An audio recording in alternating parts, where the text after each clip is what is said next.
Trigger events could be a bad experience. So maybe you've liked a particular type of product, all of a sudden it's not up to your satisfaction. You may have a bad experience with a salesperson or a customer service person, or if you think about it in terms of extending this philosophy and point of view through your organization, I could have a bad experience with an account receivables clerk that will taint my impression of the whole company. And whole providers have changed their product lines, which again is perceived to be a bad experience by their customers. So there's a whole range of them, but again, bad experience is one thing that triggers reaction in a buyer.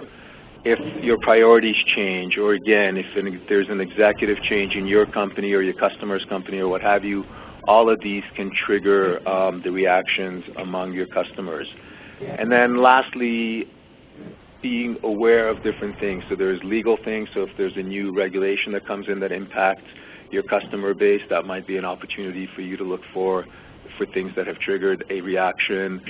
People will take action to avoid risk, so if there's a new risk horizon or a new risk on the horizon, that could be something that triggers an opportunity for you.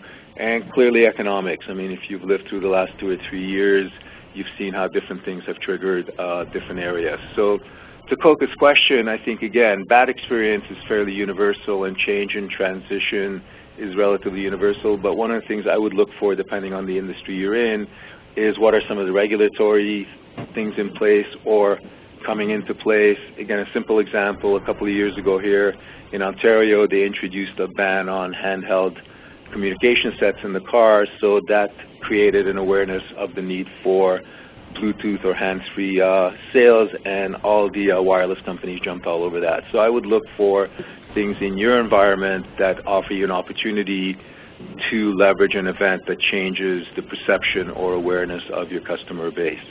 So in terms of how trigger events unfold, I would argue in a general way they unfold in one of two ways, and again, I emphasize that it's general.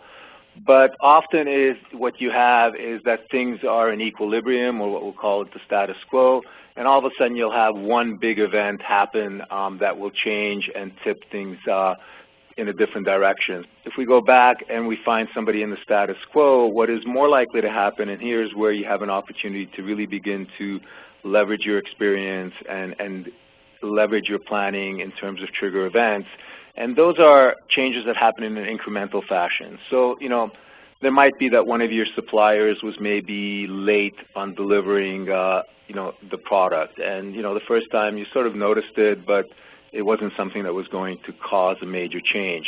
But let's assume that continues. So they're late, the product is not at the level that it used to be, invoicing is not the same as it was, a whole bunch of other factors which, again, will vary from industry to industry. What you have is all these incremental events eventually tipping the status quo into the window of dissatisfaction.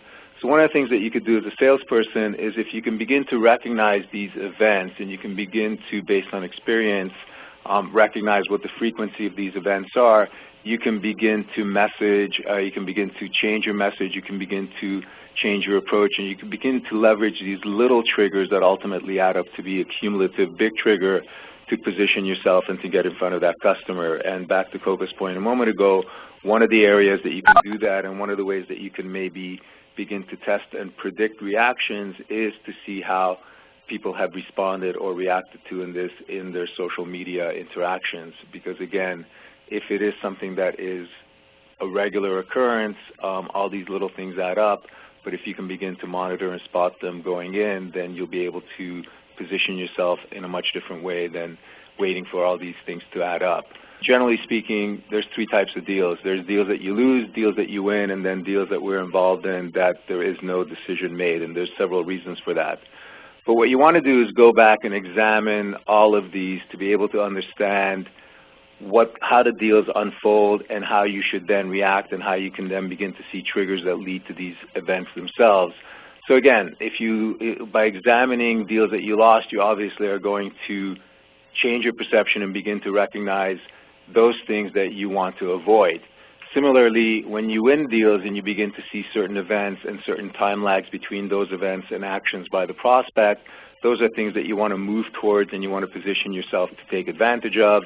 And obviously, if there's no decision, you really begin to learn who and what to stay away from and when to maybe get an early alert, so something that triggers you to realize that, based on circumstances in play, a decision is not likely to be made here. So again, you can ultimately, what we all have in common is the 24-hour day, and you want to make sure that you're using that in an optimal way. In lost deals, you can also reduce your risk slightly by staying away from those things that are likely to be lost deals. Similarly, if you can identify which attributes are there in deals that you win, then you can increase your resolve by pursuing those things that have those attributes. Again, looking at which deals you win and lose, it can improve your timing. It can accelerate your cycle because you'll begin to stay away from those deals that just clog up your pipeline and consume your time. And if you focus on deals that you've won in the past or attributes of deals that you won in the past, you'll obviously be able to accelerate your cycle because you'll be with more motivated customers who have had the event, and you're able to leverage that.